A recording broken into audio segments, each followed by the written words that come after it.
Suegra, no abra la puerta por nada. La frase de mi nuera todavía flota en el aire del salón, pesada y fría como el mármol de la chimenea. «No abras la puerta si llaman, suegra», me dijo Isabel, y en sus ojos vi un destello de algo que no era preocupación, sino un miedo afilado, casi metálico. Salió con prisa, sin el beso de costumbre, y el eco de sus tacones se perdió en la escalera. Me quedé sola, con el murmullo de la lluvia contra los cristales y el tic-tac del viejo reloj de pared, un corazón de madera que mide un tiempo que para mí ya no avanza. Apenas habían pasado 5 minutos cuando lo oí. No fue un golpe ni el zumbido del timbre, fue el sonido lento, deliberado y casi íntimo del picaporte de la entrada principal empezando a girar, como si al otro lado alguien supiera que no había echado el cerrojo y quisiera entrar sin hacer ruido, sin alertar a nadie. Me llamo Graciela Montoya, tengo 72 años y hace 6 meses que el silencio se instaló en mi vida con la misma autoridad con la que mi marido, Ángel, ocupaba su sillón de lectura. Desde que él se fue, vivo aquí, en el piso que fue nuestro durante 40 años, pero ahora bajo el techo de mi hijo Mateo y de su mujer, Isabel. Ellos insistieron, dijeron que era para cuidarme, para que no estuviera sola. Pero la soledad, he aprendido, no es una cuestión de espacio, sino de eco. Y en esta casa mi voz ya no rebota en ninguna parte.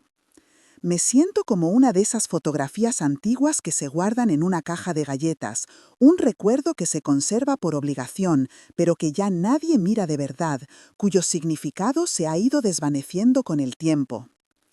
Este piso en Chamberí, con sus techos altos y sus suelos de parqué que crujen como huesos viejos, guarda la memoria de todo lo que fuimos. Cada crujido es un paso de Ángel volviendo del trabajo. Cada corriente de aire es el murmullo de las risas de Mateo cuando era niño. Pero Isabel ha ido cubriendo esos recuerdos con una capa de modernidad silenciosa y eficiente. Ha cambiado los muebles de sitio, ha pintado las paredes de un blanco impersonal y ha cubierto el sofá donde Ángel y yo vimos pasar la vida con una sábana que huele a limpio, a nuevo, a olvido. A veces, por la noche, me parece oír el eco de nuestra vida anterior, pero es solo el viento colándose por las juntas de los ventanales que dan a ese patio interior, siempre húmedo y silencioso. Isabel me sonríe con los labios, pero sus ojos siempre parecen estar cerrados por dentro. Es una amabilidad estudiada, perfecta en su ejecución, pero vacía de calor. Me prepara el té como a mí me gusta, me acerca la manta cuando refresca y me pregunta por mi día con un interés que nunca llega a su mirada. Es la nuera perfecta, la que toda madre desearía para su hijo. Pero yo, que he aprendido a leer en los silencios, sé que el nuestro es un mantel que cubre manchas que nadie quiere ver. Su cuidado es una jaula de oro, cuyas barras son tan finas que apenas se notan. Controla los horarios, las comidas, incluso las conversaciones de Mateo conmigo, siempre con una dulzura que desarma cualquier posible queja. Y luego está Mateo, mi hijo. El hombre en el que se ha convertido es un extraño que lleva el rostro del niño al que acuné. Antes era un roble, lleno de opiniones firmes y una risa que podía llenar esta casa. Ahora es una sombra dócil que se mueve al compás que marca Isabel. Ha adoptado sus gestos, sus frases, su forma de mirar las cosas. Cuando le hablo de su padre, asiente con una tristeza lejana, como si le hablara de un pariente que apenas conoció. He perdido a mi hijo en vida, y esa es una herida mucho más profunda que la viudez. Es un duelo silencioso y constante, el de ver cómo la persona que más quieres se desdibuja frente a ti, convirtiéndose en el eco de otra persona. Mi rutina es un círculo cerrado que empieza y termina en el sillón orejero junto a la ventana. Desde aquí veo la vida pasar en la calle, ajena a mí. Leo los mismos libros una y otra vez, no por su historia, sino por el consuelo de saber cómo terminan. Ordeno las fotos de Ángel en álbumes que nadie volverá a abrir, intentando retener el calor de su sonrisa entre mis dedos fríos. Vivo en un estado de gratitud forzada y dolor contenido, consciente de que mi presencia en esta casa es una concesión, una molestia silenciosa que todos toleran con una paciencia admirable. El presentimiento de que la paz de este hogar es una farsa, es un compañero constante, una corriente de aire frío que se cuela por debajo de la puerta. Esta tarde la atmósfera era aún más densa. Mateo estaba de viaje por trabajo, uno de esos viajes que Isabel siempre le organizaba con una eficiencia impecable. La lluvia golpeaba los cristales con una cadencia hipnótica y la luz anaranjada del atardecer proyectaba sombras largas y deformes desde los muebles. Olía a madera vieja, a polvo y al guiso que Isabel había dejado a medio hacer en la cocina antes de decidir salir con tanta urgencia. Se movía por la casa con una energía nerviosa, muy distinta a su habitual calma controlada. La vi mirar el reloj varias veces, morderse el labio inferior, un gesto que delataba una ansiedad que sus palabras se esforzaban por ocultar. Fue entonces, justo antes de irse, cuando se detuvo en el umbral del salón. Me sirvió una taza de tila y noté un levísimo temblor en su mano al dejar la bandeja sobre la mesita. Me miró fijamente y por primera vez vi una grieta en su máscara de serenidad. «Suegra, si llaman a la puerta, no abra», repitió, y su voz fue un susurro grave, casi una orden. «No importa quién sea, ¿me entienda? No le abra a nadie». La solemnidad de su tono me heló la sangre. No era el consejo prudente que se le da a una anciana, era una advertencia cargada de un significado oscuro que no pude descifrar. Asentí en silencio y ella se marchó, cerrando la puerta con un golpe seco que resonó en toda la casa. Y aquí estoy, sentada en mi sillón, con la taza enfriándose en mis manos y el corazón golpeándome las costillas con una fuerza olvidada.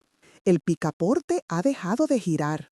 El silencio ha vuelto, pero ahora es un silencio que pesa, que acusa. Me siento como un pájaro en una jaula que de repente se da cuenta de que el verdadero peligro no está fuera, en el gato que acecha, sino dentro, en la mano que le da de comer cada día. La pregunta se clava en mi mente como un alfiler. ¿La persona que intentaba entrar era un extraño, un ladrón del que Isabel quería protegerme? ¿O era alguien que venía a buscarla a ella, alguien de un pasado que ha mantenido oculto tras su sonrisa perfecta? Antes de que te cuente lo que descubrí esa noche, lo que me obligó a dejar de ser una sombra en mi propia casa para convertirme en la guardiana de una verdad terrible, suscríbete y dime desde qué ciudad me escuchas. Lo que viene a continuación puede parecer ficción, una de esas historias que se leen en los periódicos con incredulidad, pero es mi vida, es mi verdad. La frase de mi nuera todavía flota en el aire del salón, pesada y fría como el mármol de la chimenea. «No abras la puerta si llaman, suegra», me dijo Isabel, y en sus ojos vi un destello de algo que no era preocupación, sino un miedo afilado, casi metálico. Salió con prisa, sin el beso de costumbre, y el eco de sus tacones se perdió en la escalera. Me quedé sola, con el murmullo de la lluvia contra los cristales y el tic-tac del viejo reloj de pared, un corazón de madera que mide un tiempo que para mí ya no avanza. Apenas habían pasado 5 minutos cuando lo oí. No fue un golpe, ni el zumbido del timbre. Fue el sonido lento, deliberado y casi íntimo del picaporte de la entrada principal empezando a girar, como si al otro lado alguien supiera que no había echado el cerrojo y quisiera entrar sin hacer ruido, sin alertar a nadie. Me llamo Graciela Montoya, tengo 72 años y hace 6 meses que el silencio se instaló en mi vida con la misma autoridad con la que mi marido, Ángel, ocupaba su sillón de lectura. Desde que él se fue, vivo aquí, en el piso que fue nuestro durante 40 años, pero ahora bajo el techo de mi hijo y de su mujer Isabel. Ellos insistieron, dijeron que era para cuidarme, para que no estuviera sola. Pero la soledad, he aprendido, no es una cuestión de espacio, sino de eco. Y en esta casa mi voz ya no rebota en ninguna parte. Me siento como una de esas fotografías antiguas que se guardan en una caja de galletas, un recuerdo que se conserva por obligación, pero que ya nadie mira de verdad, cuyo significado se ha ido desvaneciendo con el tiempo. Este piso en Chamberí, con sus techos altos y sus sueles de parqué que crujen como huesos viejos, guarda la memoria de todo lo que fuimos. Cada crujido es un paso de ángel volviendo del trabajo. Cada corriente de aire es el murmullo de las risas de Mateo cuando era niño. Pero Isabel ha ido cubriendo esos recuerdos con una capa de modernidad silenciosa y eficiente. Ha cambiado los muebles de sitio, ha pintado las paredes de un blanco impersonal y ha cubierto el sofá donde Ángel y yo vimos pasar la vida con una sábana que huele a limpio, a nuevo, a olvido. A veces, por la noche, me parece oír el eco de nuestra vida anterior, pero es solo el viento colándose por las juntas de los ventanales que dan a ese patio interior siempre húmedo y silencioso. Isabel me sonríe con los labios, pero sus ojos siempre parecen estar cerrados por dentro. Es una amabilidad estudiada, perfecta en su ejecución, pero vacía de calor. Me prepara el té como a mí me gusta, me acerca la manta cuando refresca y me pregunta por mi día con un interés que nunca llega a su mirada. Es la nuera perfecta, la que toda madre desearía para su hijo. Pero yo, que he aprendido a leer en los silencios, sé que el nuestro es un mantel que cubre manchas que nadie quiere ver. Su cuidado es una jaula de oro cuyas barras son tan finas que apenas se notan. Controla los horarios, las comidas, incluso las conversaciones de Mateo conmigo, siempre con una dulzura que desarma cualquier posible queja. Y luego está Mateo, mi hijo. El hombre en el que se ha convertido es un extraño que lleva el rostro del niño al que acuné. Antes era un roble, lleno de opiniones firmes y una risa que podía llenar esta casa. Ahora es una sombra dócil que se mueve al compás que marca Isabel. Ha adoptado sus gestos, sus frases, su forma de mirar las cosas. Cuando le hablo de su padre, asiente con una tristeza lejana, como si le hablara de un pariente que apenas conoció. He perdido a mi hijo en vida, y esa es una herida mucho más profunda que la viudez. Es un duelo silencioso y constante, el de ver cómo la persona que más quieres se desdibuja frente a ti, convirtiéndose en el eco de otra persona. Mi rutina es un círculo cerrado que empieza y termina en el sillón orejo junto a la ventana. Desde aquí veo la vida pasar en la calle ajena a mí. Leo los mismos libros una y otra vez, no por su historia, sino por el consuelo de saber cómo terminan. Ordeno las fotos de Ángel en álbumes que nadie volverá a abrir, intentando retener el calor de su sonrisa entre mis dedos fríos. Vivo en un estado de gratitud forzada y dolor contenido, consciente de que mi presencia en esta casa es una concesión, una molestia silenciosa que todos toleran con una paciencia admirable. El presentimiento de que la paz de este hogar es una farsa es un compañero constante, una corriente de aire frío que se cuela por debajo de la puerta. Esta tarde, la atmósfera era aún más densa. Mateo estaba de viaje por trabajo, uno de esos viajes que Isabel siempre le organizaba con una eficiencia impecable. La lluvia golpeaba los cristales con una cadencia hipnótica y la luz anaranjada del atardecer proyectaba sombras largas y deformes desde los muebles. Olía a madera vieja, a polvo y al guiso que Isabel había dejado a medio hacer en la cocina antes de decidir salir con tanta urgencia. Se movía por la casa con una energía nerviosa, muy distinta a su habitual calma controlada. La vi mirar el reloj varias veces, morderse el labio inferior, un gesto que delataba una ansiedad que sus palabras se esforzaban por ocultar. Fue entonces, justo antes de irse, cuando se detuvo en el umbral del salón. Me sirvió una taza de tila y noté un levísimo temblor en su mano al dejar la bandeja sobre la mesita. Me miró fijamente y por primera vez vi una grieta en su máscara de serenidad. «Suegra, si llaman a la puerta, no abra», repitió, y su voz fue un susurro grave, casi una orden. «No importa quién sea, ¿me entiende? No le abra a nadie». La solemnidad de su tono me heló la sangre. No era el consejo prudente que se le da a una anciana, era una advertencia cargada de un significado oscuro que no pude descifrar.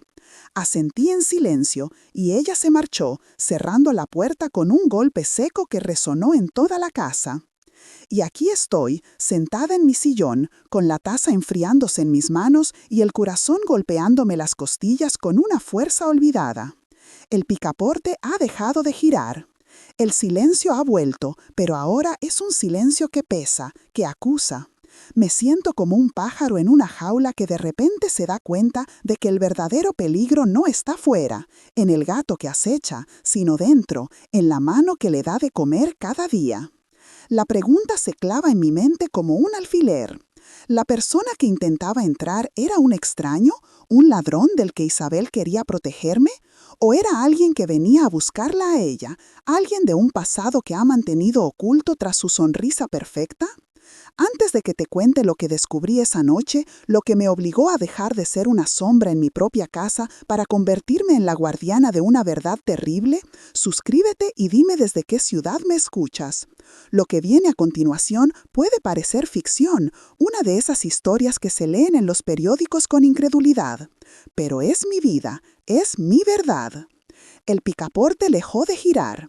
El silencio que vino después fue peor que el ruido, un silencio denso, expectante, como el que precede al relámpago en una noche de tormenta. Contuve la respiración, esperando un golpe, un grito, algo que rompiera esa quietud antinatural. Pero no hubo nada. Solo el latido furioso de mi propio corazón contra mis costillas y el tic-tac implacable del reloj que parecía burlarse de mi miedo con su indiferencia mecánica. Me levanté del sillón con un esfuerzo que me pareció sobrehumano. Mis rodillas protestaron, rígidas por la tensión y la edad, y cada paso sobre el parqué era un crujido que delataba mi movimiento en la casa vacía. Fui hasta la puerta, moviéndome como una ladrona en mi propio hogar. Pegué la oreja a la madera fría, pero solo oí el murmullo lejano del tráfico y la lluvia. Con un temblor en los dedos, me asomé a la mirilla. El descansillo estaba vacío, bañado en la luz amarillenta y enfermiza de la bombilla del techo. No había nadie. Era como si todo hubiera sido una alucinación, un producto de mi mente asustada de anciana. Pero yo sabía que no lo era. El miedo que sentía era real, tan tangible como el pomo helado que no me atrevía a tocar. Al darme la vuelta, mis ojos se posaron en la consola de la entrada. Allí, olvidado en la prisa, estaba el bolso de Isabel. Un bolso de piel oscura, elegante y caro, que parecía un animal dormido sobre la madera pulida. Sentí una punzada de algo que no era curiosidad, sino un instinto de supervivencia. La advertencia de Isabel, el picaporte girando, su nerviosismo, las piezas no encajaban y sentí que la respuesta, o al menos una parte de ella, podía estar ahí dentro. Durante un segundo, la voz de mi marido, la voz de la decencia y el respeto resonó en mi cabeza, pero fue ahogada por otra voz, más antigua, más de una madre que siente que su cría está en peligro. El cierre metálico del bolso se abrió con un chasquido que me pareció un disparo en el silencio del salón. Dentro olía su perfume, una fragancia floral y fría que siempre me había parecido artificial. Estaba su cartera, un labial rojo, las llaves de su coche. Mis dedos torpes y temblorosos buscaron algo más, algo que no debería estar allí. Y lo encontré. En un bolsillo lateral, doblado en 4, había un trozo de papel de periódico, amarillento y frágil por el paso del tiempo. Lo saqué con el cuidado de quien manipula una prueba y lo desdoblé sobre la consola. La luz del atardecer que se filtraba por la ventana era tan débil que apenas podía leer las letras borrosas. Era un recorte de un periódico local de Galicia, de hacía casi 10 años. La foto era de un hombre sonriente, de unos 50 años, con un rostro amable y aspecto adinerado. A su lado, mucho más joven, estaba Isabel. La misma sonrisa perfecta, pero con algo en la mirada que entonces no supe ver y que ahora me helaba la sangre. El titular decía: «Trágica y repentina muerte del empresario local Ricardo Folgar». Leí el artículo a trompicones, mi corazón martillando contra mi garganta. Hablaba de un ataque al corazón fulminante, de una muerte sin testigos en su enorme casa de campo. Y al final, la frase que lo cambió todo. Le sobrevive su joven esposa, Isabel Prieto, única heredera de su considerable fortuna. Isabel Prieto, ese era su apellido de soltera, el que nunca usaba, el que Mateo ni siquiera debía de conocer. Doblé el recorte con un cuidado infinito, sintiendo que el papel quemaba mis dedos. El mundo a mi alrededor se había estrechado hasta convertirse en ese pequeño trozo de papel. La advertencia de Isabel ya no era para protegerme a mí de un ladrón, era para protegerse a ella de alguien que venía a buscarla. Alguien de ese pasado gallego, alguien que, como yo ahora, sospechaba que la muerte de Ricardo Folgar no había sido tan repentina ni tan natural. El peligro no estaba fuera, llamando a la puerta. Llevaba 6 meses durmiendo bajo mi mismo techo, sirviéndome el té y llamándome suegra con una dulzura venenosa. Justo en ese momento oí el sonido de la llave en la cerradura principal. Un pánico helado me recorrió la espalda. Con una velocidad que no sabía que poseía, metí el recorte en el bolsillo de mi bata, cerré el bolso de Isabel y volví a mi sillón, cogiendo el libro que tenía en el regazo con las manos tan firmes como pude. Cuando Isabel entró, yo era de nuevo la anciana inofensiva que miraba por la ventana perdida en sus pensamientos. Entró quitándose el pañuelo empapado del cuello, con las mejillas sonrosadas por el frío. «¡Qué tarde se me ha hecho!», dijo con una naturalidad posmosa. Vio su bolso en la consola, soltó una risita nerviosa y lo cogió. «Con las prisas, ¡qué cabeza la mía!». Me miró esperando una respuesta, pero yo solo asentí, incapaz de articular palabra. Desde esa tarde, la casa se convirtió en un campo de batalla silencioso. La amabilidad de Isabel se volvió una amenaza. Cada vez que me ofrecía una taza de tila, me preguntaba qué más podría haber en ella. Cuando me arropaba con la manta por la noche, su contacto me producía un escalofrío. Yo le correspondía con mi propia actuación, la viuda frágil, cada día un poco más confusa, un poco más ausente. La escuchaba hablar por teléfono en susurros en su dormitorio, la veía revisar el correo con una ansiedad mal disimulada. El aire de la casa estaba cargado de secretos, de palabras no dichas, que pesaban más que cualquier grito. Una mañana, mientras Mateo desayunaba antes de irse a trabajar, intenté abrir una grieta en el muro que Isabel había construido a su alrededor. «Mateo, hijo, ¿tú sabes algo de la familia de Isabel, de sus padres, antes de conocerte?». Él levantó la vista del periódico extrañado. Isabel, que estaba sirviendo café, se quedó inmóvil por un instante. «Mamá, ya lo hemos hablado. Sus padres murieron en un accidente hace mucho. No le gusta hablar de ello. Es un tema doloroso», dijo Mateo con ese tono de reproche suave que usaba cuando creía que yo estaba siendo impertinente. Isabel le dedicó una sonrisa triste y agradecida. «No te preocupes, cariño. Tu madre solo se interesa por mí». Y en esa frase, en su mirada, leí la verdadera respuesta. «No te atrevas». Esa noche no pude dormir, daba vueltas en la cama, con el recorte de periódico escondido bajo el colchón, sintiéndolo como un trozo de hielo contra mi espalda. Me levanté y fui a la cocina a por un vaso de agua. Al pasar por el pasillo, vi una fina línea de luz bajo la puerta del despacho que ahora usaba Isabel. Me acerqué sin hacer ruido y pegué la oreja a la madera. No oí nada durante un buen rato, y entonces su voz, un susurro tan bajo que apenas era audible, pero cargado de una furia fría que me paralizó. «Te dije que no te acercaras. Si vuelves a intentarlo, te juro que terminarás como él». Hubo una pausa. Y luego, «No, no tienes pruebas. Nadie las tiene». Retrocedí de la puerta del despacho como si la madera ardiera. Las palabras de Isabel, apenas un susurro en la quietud de la noche, se habían clavado en mi mente. «Te juro que terminarás como él».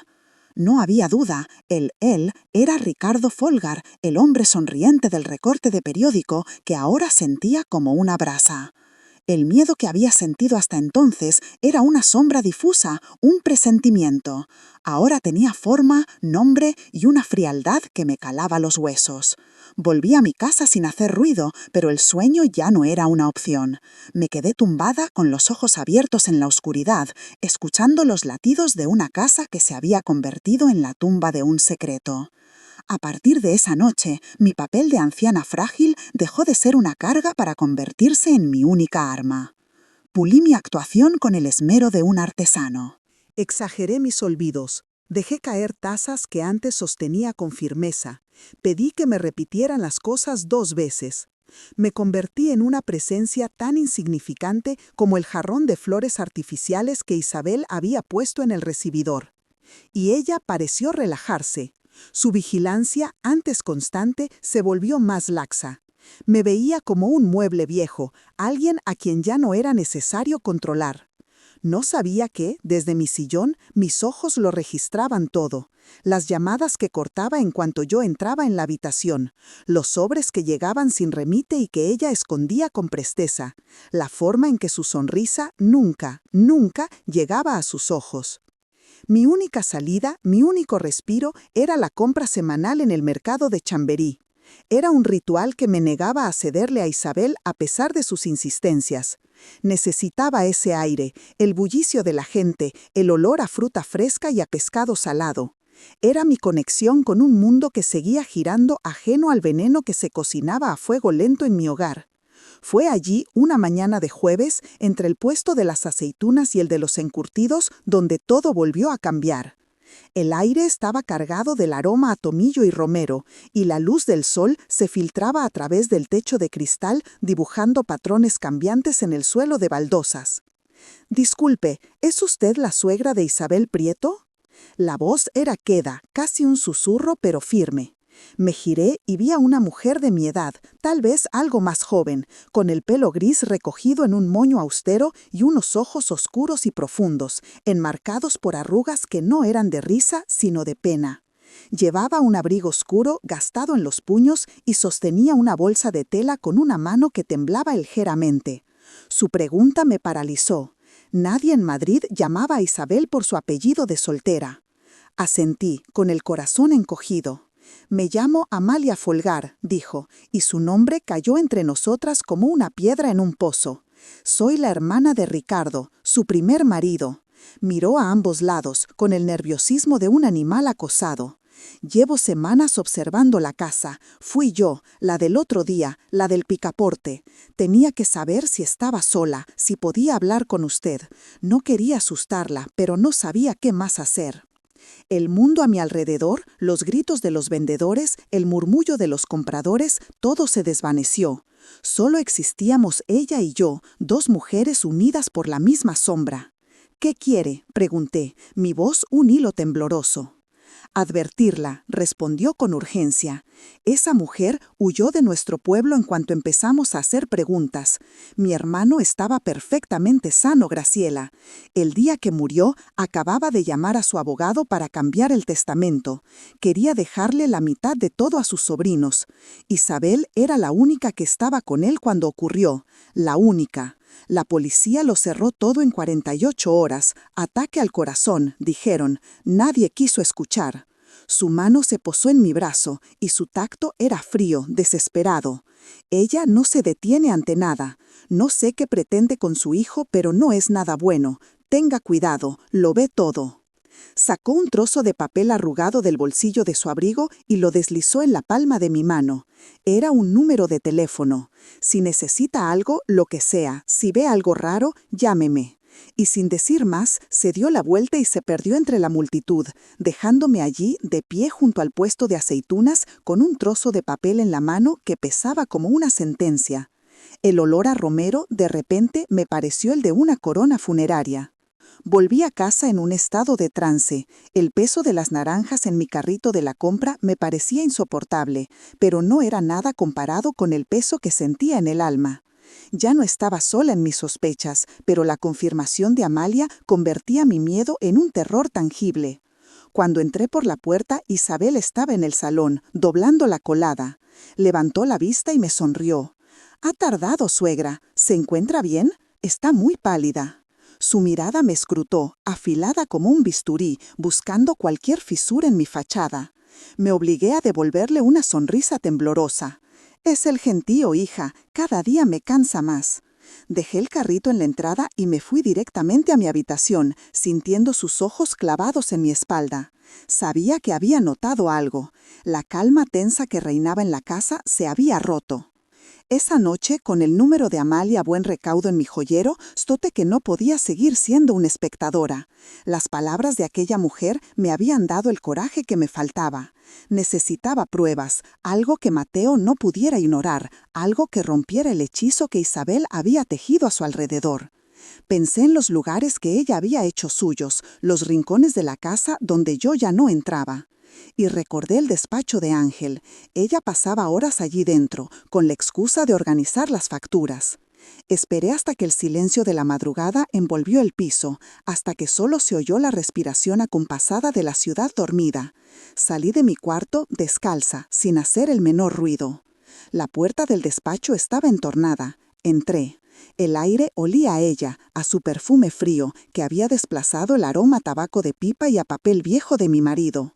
Me senté en su silla, la que fue de Ángel durante 30 años. Sentí una oleada de rabia y profanación. Abrí el primer cajón de su escritorio. Estaba lleno de sus cosas, facturas de tarjetas de crédito, extractos bancarios a su nombre, nada fuera de lo normal. Abrí el segundo. Y entonces lo vi. Al fondo, debajo de una pila de viejos mapas de carreteras que Ángel coleccionaba, había una pequeña caja de madera oscura, de las que se usan para guardar puros. No era de Ángel, y estaba cerrada con una llave diminuta. La advertencia de Amalia en el mercado era solo el principio. Lo que encontré esa noche en el escritorio de mi propio marido me demostró que el peligro ya no llamaba a la puerta. Tenía una llave de mi casa. La caja de madera no era grande, pero en la penumbra del despacho parecía pesar 1 tonelada. El olor a cera para muebles y al perfume frío de Isabel se había adherido a la veta oscura, como una segunda piel. Tenía un cierre metálico, diminuto y antiguo, para el que evidentemente no tenía llave. Por un momento me quedé quieta, escuchando la respiración acompasada de la casa, el lejano murmullo de un camión de la basura en la calle. Cada segundo que pasaba allí era un riesgo, una traición a la confianza que, aunque falsa, sostenía el frágil equilibrio de nuestro hogar. Pero la imagen de Amalia Folgar en el mercado, con sus ojos llenos de una pena antigua, me dio la fuerza que necesitaba. Busqué en los cajones del escritorio, entre los viejos abrecartas de Ángel, esperando encontrar algo afilado. Nada. Entonces recordé la horquilla que siempre llevaba en el moño. Con los dedos entumecidos por la tensión, la saqué de mi pelo y enderecé uno de sus extremos. Era una locura, una escena sacada de las novelas baratas que leía de joven, pero mi vida entera se había convertido en eso, en un argumento inverosímil. Introduje el alambre en la cerradura, torpe al principio, rascando el metal. Mis manos temblaban, no solo de miedo, sino de una rabia helada que empezaba a subirme por la espalda. Después de varios intentos que me parecieron una eternidad, oí un chasquido seco, minúsculo. La cerradura había cedido. Contuve el aliento y levanté la tapa. Dentro no había joyas ni dinero, solo papeles. Mi primera sensación fue de decepción, casi de ridículo. ¿Qué esperaba encontrar? Pero entonces vi el membrete de una compañía de seguros en el primer documento y el nombre de mi marido, Ángel Montoya, como titular. Lo desdoblé con un cuidado reverencial. Era una póliza de vida, una que yo no conocía, contratada hacía apenas 8 meses, 2 después de que él empezaba a sentirse más cansado, más débil. El capital asegurado era considerable, lo suficiente para vivir sin preocupaciones. Miré el apartado de los beneficiarios y el aire se me escapó de los pulmones en un silbido. No estaba yo, no estaba Mateo. La única beneficiaria, en caso de fallecimiento, era Isabel Prieto. Sentí un frío que no tenía nada que ver con la temperatura de la noche. Era el frío de la traición absoluta. De repente, todo encajaba. Su insistencia en gestionar las finanzas de la casa, su control sobre las visitas al médico de Ángel, su dulzura empalagosa que nos había aislado a todos. No era cuidado, era una estrategia. Estaba esperando. Pero había algo más, lo sentía en la médula de mis huesos. Debajo de la póliza había una pequeña libreta de tapas negras. La abrí. La caligrafía era la de Isabel, pulcra y metódica. Eran anotaciones, fechas, horas y dosis. Nombres de medicamentos que no me sonaban de nada, junto a otros que sí reconocía, los que el doctor le había recetado a Ángel para el corazón. Y al final de la libreta, metidos en un sobre, varios recibos de farmacias de otros barrios de Madrid, ninguna de la nuestra. Todos pagados en efectivo. Compras de sedantes potentes y de un fármaco para la arritmia que el médico de Ángel le había prohibido expresamente por su incompatibilidad con su tratamiento principal. Lo recuerdo perfectamente porque el doctor fue muy claro. Esa mezcla, Ángel, le pararía el corazón en seco. Las palabras resonaron en mi cabeza como una sentencia de muerte dictada con 6 meses de retraso. La imagen de Isabel, acercándole a mi marido su pastillero cada noche con una sonrisa solícita, se superpuso a la de una verduga paciente y silenciosa. No había sido la enfermedad, había sido ella. El dolor que sentí fue tan agudo, tan físico, que tuve que apoyarme en el escritorio para no caer. Era un dolor distinto al del luto. El luto es una ausencia, un vacío. Esto era una profanación. Habían asesinado a mi marido delante de mis ojos, lentamente, y yo no había visto nada. Mi fragilidad, mi pena, mi silencio habían sido el escenario perfecto para su crimen. La anciana invisible, el mueble que nadie mira. En ese instante, la Graciela que se sentaba en el sillón a ver la vida pasar, murió. El dolor no desapareció, pero se transformó. Se convirtió en una armadura fría, en una claridad cortante. Ya no tenía miedo, solo tenía un propósito. Cogí la póliza, la libreta y los recibos. Lo metí todo en el bolsillo de mi bata. Salí del despacho y cerré la puerta con un cuidado infinito, borrando cualquier rastro de mi presencia. Volví a mi cuarto, pero no a la cama. Fui a mi joyero, saqué el patel arrugado que me había dado Amalia y miré el número de teléfono. Eran más de las 3 de la madrugada, una hora indecente para llamar a nadie. Pero la decencia había muerto en esa casa junto con mi marido. Marqué el número en mi móvil, con el corazón golpeando mi garganta. El teléfono sonó 4 veces. Pensé que no lo cogería. Cuando ya iba a colgar, una voz de mujer, rasposa por el sueño y la pena, contestó. «Dígame». «Señora Folgar, soy Graciela Montoya», susurré, la voz rota. Perdone la hora.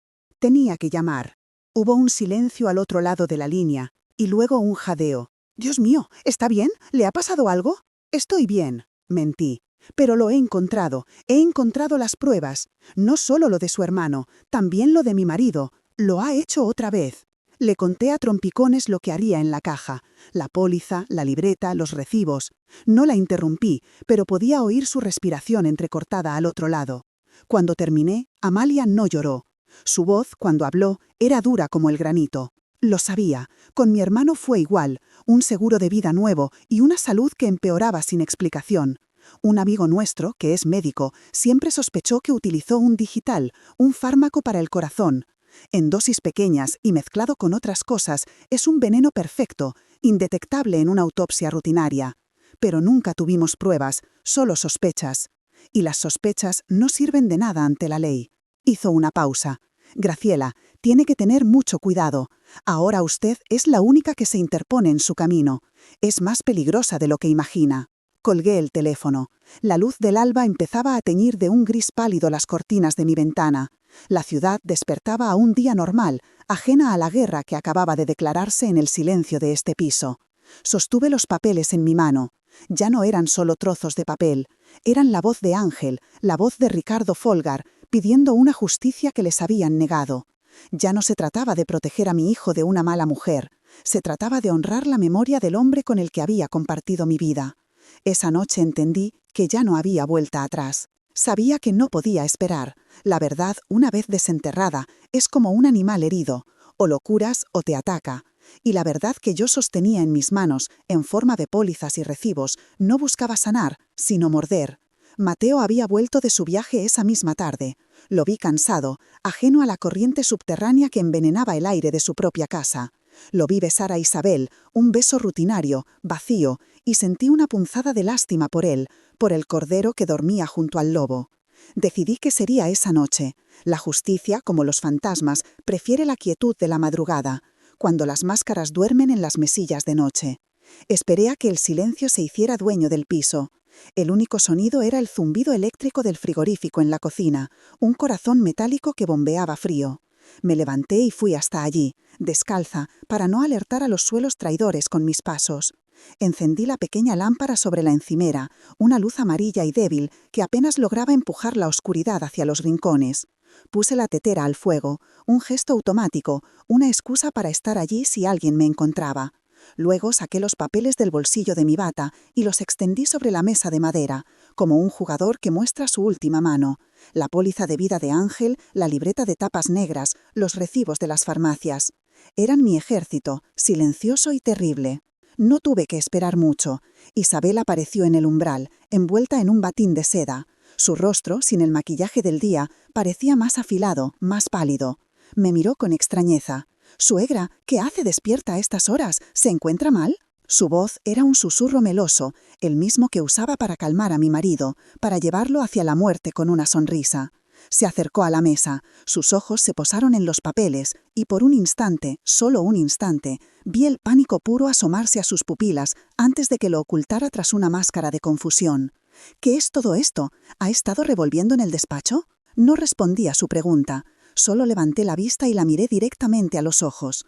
Mi voz, cuando salió, fue un susurro, tan bajo como el suyo, pero cargado con el peso de 2 vidas. «Este hombre», dije, «Ricardo Folgar, ¿también se sentía más cansado cada día, Isabel? ¿También te preocupabas tanto por su medicación?»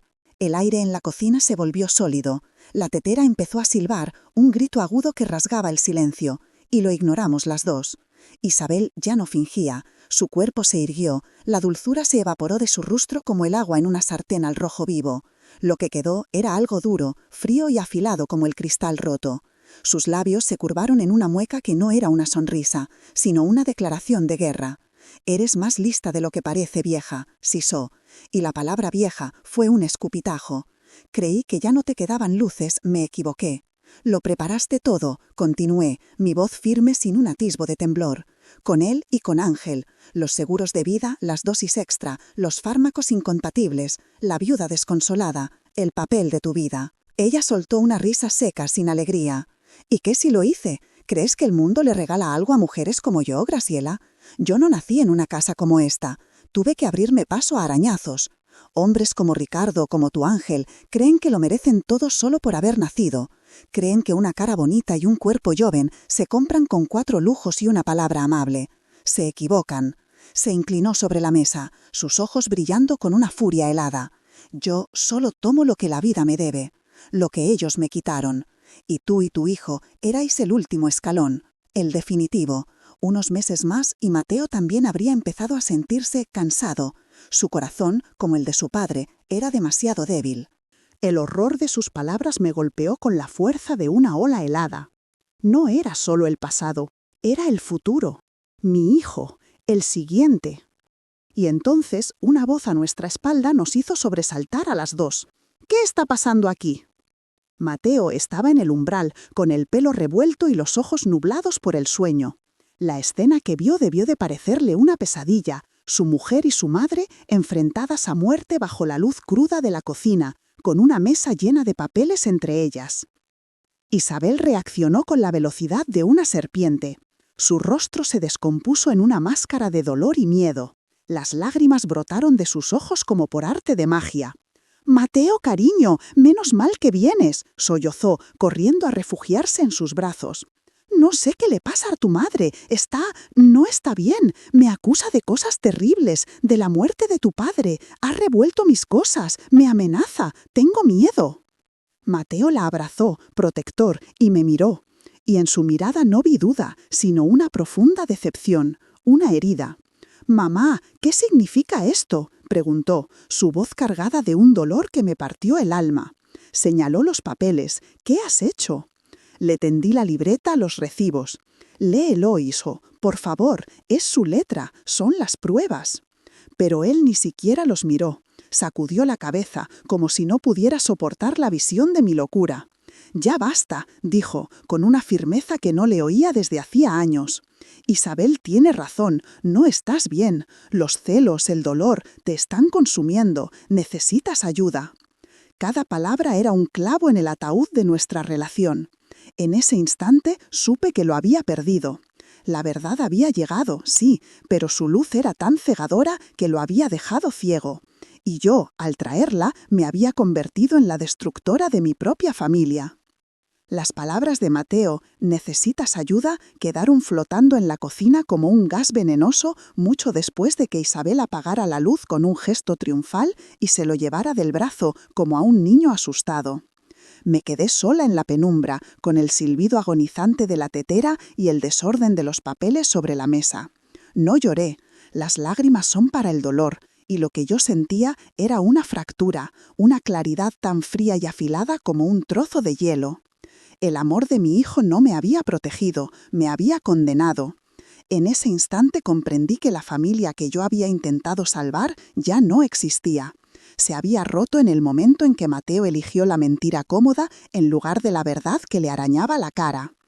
Cogí el teléfono de la pared, el viejo teléfono de disco que Isabel nunca se había molestado en cambiar. Mis dedos, habitualmente torpes, marcaron el número de la policía con una precisión mecánica. La voz al otro lado fue impersonal, eficiente, una voz del mundo real que contrastaba con la pesadilla que se vivía entre mis paredes. Les expliqué, con una calma que me sorprendió a mí misma, que quería denunciar una posible manipulación en el fallecimiento de mi marido, Ángel Montoya. No usé la palabra asesinato, aún no, pero el peso de esa palabra estaba en cada sílaba que pronuncié. Colgué el auricular y esperé, sentada a la mesa custodiando las pruebas como una leona custodia a sus cachorros muertos. La llegada de la policía fue un terremoto silencioso. 2 agentes, un hombre mayor y una mujer joven, entraron en la casa con una profesionalidad que lo impregnaba todo de una irrealidad aún mayor. Isabel, despertada por el timbre, interpretó el mejor papel de su vida. La esposa devota y preocupada, cuya suegra, desequilibrada por el luto, sufría delirios. Mateo, a su lado, era la viva imagen de la vergüenza y el dolor, confirmando con su silencio y su mirada de perro apaleado cada una de las mentiras de su mujer. Los agentes escucharon mi relato, recogieron los papeles en una bolsa de plástico transparente y me trataron con una amabilidad condescendiente, la que se reserva para los ancianos y los locos. Nadie detuvo a Isabel. Pero al amanecer fue mi propio hijo quien, con los ojos enrojecidos y sin poder mirarme a la cara, me dijo que había hablado con un médico, que lo mejor era que pasara un tiempo en una residencia, solo hasta que te calmes, mamá, hasta que todo esto se aclare. Fue un exilio dictado con amor, la forma más cruel de abandono. Mi primer día en la residencia olía a desinfectante y a sopa de fides. Era un lugar limpio, luminoso y me sentí más sola que nunca. Mi primera y única llamada fue a Amalia Folgar. Le conté lo sucedido, mi voz monótona, vacía de emoción. Ella escuchó en silencio y cuando terminé solo dijo: «No estás sola, Graciela, ahora somos 2». Y lo cumplió. Se convirtió en mi único vínculo con la justicia. Venía a verme cada semana, trayéndome libros y noticias de su abogado, un hombre joven y tenaz que había aceptado llevar nuestro caso. Nos sentábamos en el jardín de la residencia, 2 viudas vestidas de luto, unidas por la misma mano asesina, y planeábamos nuestra guerra silenciosa, una guerra que se libraba en despachos y juzgados, lejos del campo de batalla que una vez fue mi hogar. El proceso fue lento, una tortura, de papeles y declaraciones. Isabel, por supuesto, lo negó todo. La póliza de vida, dijo, fue un regalo que Ángel le hizo en secreto, agradecido por sus cuidados. La libreta con las dosis era, según ella, el borrador de una novela de misterio que siempre había querido escribir. Los recibos de las farmacias eran para migrañas, que no quería preocupar a nadie. Y Mateo, mi hijo, subió al estrado y corroboró su historia. Lo vi mentir por ella. Vi cómo sus ojos se llenaban de lágrimas mientras describía mis desvaríos, mi profunda depresión. No sentí rabia hacia él, solo una pena inmensa. Era una víctima más, atrapado en una telaraña de la que no sabía o no quería escapar. Él no estaba defendiendo a Isabel. Estaba defendiendo la idea de la vida que ella le había vendido. La investigación sobre la muerte de Ángel se reabrió, pero sin una exhumación que un juez consideraba innecesaria y traumática, basándose en mi inestabilidad, las pruebas seguían siendo circunstanciales. El veneno de Isabel era sutil, no dejaba las mismas huellas que una pistola o un cuchillo. Su veneno se disfrazaba de amor, de cuidado, de normalidad. La justicia de los hombres necesitaba más. Y por un tiempo pareció que Isabel iba a ganar, que la verdad se quedaría enterrada bajo una montaña de informes legales y diagnósticos psicológicos. Pero Amalia y yo nos negamos a rendirnos. La memoria de nuestros maridos merecía más que un punto y final escrito por su asesina. Los meses se convirtieron en un año. La vida en la residencia adquirió una rutina predecible. Encontré una extraña paz en el anonimato, en no tener que fingir, en no tener que vigilar cada sombra. Me hice amiga de otras mujeres con historias rotas y descubrí que la soledad, cuando se comparte, pesa menos. Mientras tanto, sin mi presencia como catalizador de su victimismo, la verdadera naturaleza de Isabel comenzó a emerger en la casa de Chamberí. Sin la amenaza de mi vigilancia, su control sobre Mateo se volvió asfixiante. Me llegaban rumores a través de una vieja vecina. Isabel había vendido el coche de Ángel, había despedido a la asistenta de toda la vida, controlaba cada euro que Mateo gastaba. La jaula de oro se estaba volviendo visible. El principio del fin para ella no fue una prueba policial, sino un extracto bancario. Mateo, buscando un documento para la declaración de la renta, encontró una carpeta que Isabel guardaba bajo llave. Dentro, descubrió la existencia de una cuenta a nombre de ella sola en otra ciudad, a la que se habían desviado sistemáticamente grandes sumas de dinero de la empresa familiar durante el último año. Descubrió que el viaje de trabajo en el que estaba cuando todo explotó había sido una farsa, unas vacaciones pagadas con el dinero de su padre. La mentira que vio no fue la del asesinato, sino una más pequeña, más sórdida, más fácil de comprender para él. Pero fue suficiente. Esa pequeña verdad fue la piedra que resquebrajó todo el edificio de engaños. Isabel no esperó al derrumbe. Cuando Mateo la confrontó, no hubo lágrimas ni súplicas. Hubo una fría admisión de desprecio. Le dijo que se había casado con un niño débil al que era fácil manejar y que ya estaba cansada de fingir. Esa misma noche hizo las maletas y desapareció. No se llevó ropa, se llevó el dinero que quedaba en las cuentas. Lo dejó solo en aquel piso inmenso lleno de fantasmas y silencios. Una semana después, Mateo apareció en la puerta de mi habitación en la residencia. Estaba más delgado, con ojeras profundas y una mirada perdida. No me pidió perdón, no hizo falta. Se sentó en la butaca junto a mi cama y se quedó en silencio durante casi una hora. Luego, con la voz rota, me preguntó: «Mamá, ¿puedo volver a casa?» Y yo le respondí: «Tú y yo ya no tenemos esa casa, hijo, pero podemos encontrar una nueva». Los años pasaron, limando los bordes más afilados del dolor. El piso de Chamberí se vendió y con él se fueron los ecos de las risas y las mentiras. El caso contra Isabel nunca llegó a un juicio concluyente por falta de pruebas definitivas. Se convirtió en una fugitiva con una orden de busca y captura por delitos financieros, un fantasma de Gal. Mateo y yo nos mudamos a un apartamento más pequeño, más luminoso, cerca del mar. Nuestra relación nunca recuperó la inocencia perdida, pero se reconstruyó sobre unos cimientos más sólidos, los de una verdad dolorosa y compartida. A veces, en las noches de tormenta, cuando el viento golpea los cristales, todavía me parece oír su voz diciéndome: «No abras la puerta si llaman». Y sonrío con una tristeza serena, porque sé que al final fui yo quien abrió la única puerta que importaba, la que guardaba una verdad que merecía ser contada. Mi historia, sin yo pretenderlo, se convirtió en un faro para otras. Amalia Folgar y yo nos hicimos inseparables, dos matriarcas unidas no por la sangre, sino por la cicatriz de una misma herida. Nos sentábamos en el paseo marítimo con el olor a salitre y a redes secándose al sol y hablábamos de nuestros maridos, no como víctimas, sino como los hombres que fueron, llenos de vida y de manías adorables.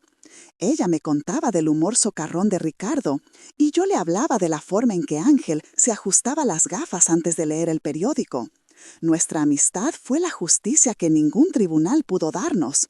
La certeza de que su memoria no había sido profanada en vano, de que el amor que les tuvimos era más real y duradero que el veneno que los mató.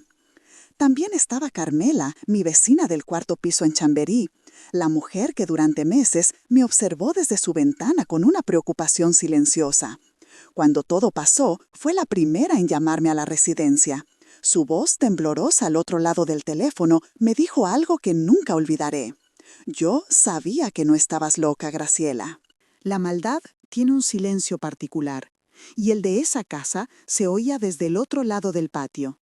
Sus visitas, con un termo de caldo caliente y recortes de revistas, fueron pequeños anclajes a un mundo que creía haber perdido. Me enseñó que los aliados más leales no son los que luchan a tu lado con grandes gestos, sino los que te sostienen en silencio cuando creen que nadie los ve. Y Mateo, mi hijo, nuestro nuevo hogar es un lienzo en blanco que pintamos cada día con gestos pequeños. Ya no hay secretos que pesen en el aire, solo la luz del sol que entra a raudales por la ventana del salón. El silencio entre nosotros ha cambiado de naturaleza. Antes era un abismo, ahora es un puente. A veces, mientras preparamos la cena, su mano se detiene sobre la mía por un instante, y en ese contacto mudo hay un perdón y una gratitud más elocuentes que cualquier palabra. Sanar no es olvidar, he aprendido. Es construir algo nuevo y sólido sobre las ruinas, y nuestra pequeña paz, ganada a pulso, es el legado más valioso que la tormenta nos dejó. La gente cree que la verdad es una luz que lo ilumina todo de golpe, como un relámpago en la noche, pero no es así. La verdad es más parecida al amanecer, una claridad lenta, casi imperceptible, que va ganándole terreno a la oscuridad poco a poco. No siempre trae la alegría y casi nunca llega sin coste. La mía me costó la imagen que mi hijo tenía de su vida, me costó un hogar, me costó la paz durante mucho tiempo. Pero a cambio me devolvió la dignidad. Y la dignidad, he descubierto, es el único mueble que no puedes permitir que nadie te saque de casa, porque sin ella, el espacio que habitas nunca será un hogar. El amor, el verdadero amor, no es una venda en los ojos.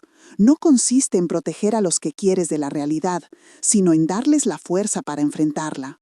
Durante años creí que mi amor por Mateo consistía en no molestarlo, en hacerme pequeña para no estorbar en su felicidad prefabricada. Me equivoqué. El acto de amor más grande que hice por él fue romperle el corazón con una verdad insoportable. Tuve que convertirme en la villana de su historia para poder salvarlo del monstruo que dormía a su lado. El amor a veces tiene que quemar, tiene que destruir, para poder limpiar el terreno y que algo nuevo y honesto pueda volver a crecer. También he aprendido a hacer las paces con el tiempo. Antes, en Madrid, el tic-tac del reloj de pared era una cuenta atrás, un recordatorio constante de lo que había perdido. Cada segundo era un grano de arena que se escapaba. Aquí, frente al mar, el tiempo tiene otro ritmo. Es el vaivén de las olas, un pulso eterno que no mide lo que se va, sino lo que permanece. El tiempo no borra las cicatrices, pero las suaviza, las integra en el mapa de nuestra piel hasta que forman parte de lo que somos. Ya no lucho contra mis recuerdos, me siento con ellos a la orilla del mar y los escucho, como se escucha el eco dentro de una caracola. Hace unas semanas, mientras ordenaba la última caja de la mudanza, una de esas cajas de cartón que huelen a polvo y a vida pasada, encontré la vieja grabadora de casetes de Ángel. La usaba para tomar notas cuando preparaba sus clases en la universidad. Era un trasto pesado, de plástico gris. La curiosidad me pudo. Encontré una cinta dentro, sin etiqueta. Pulsé el botón de reproducir, esperando oír su voz hablando de leyes o de historia. Pero lo que escuché me detuvo el corazón. Era su voz, sí, pero más débil, más cansada, grabada en la intimidad de su dormitorio, pocas semanas antes de morir. No era una clase, Era un diario hablado, un murmullo para sí mismo. «Hoy me he vuelto a levantar cansado», decía su voz, rota por el siseo de la cinta. «Isabel es un ángel, no se separa de mí, me trae las pastillas, el agua. Dice que es normal, que a mi edad el cuerpo se cansa». Hubo una pausa larga, solo el ruido de su respiración. Pero hay algo en su sonrisa que a veces no le llega a los ojos, como si estuviera mirando a través de mí, esperando algo. No era una acusación, solo una duda susurrada en la oscuridad. El último eco de su instinto diciéndole que el ángel que lo cuidaba tenía las alas manchadas de sombra. Apagué la grabadura y me quedé abrazada a ella, sintiendo el calor del sol de la tarde en mi espalda. El sonido de las olas rompía suavemente en la playa. Aquella cinta no era una prueba para un juez, era un regalo para mí. La absolución final a mi lucha, la confirmación de que no había traicionado su memoria, sino que la había honrado. Pensé en Ricardo Folgar, en Ángel.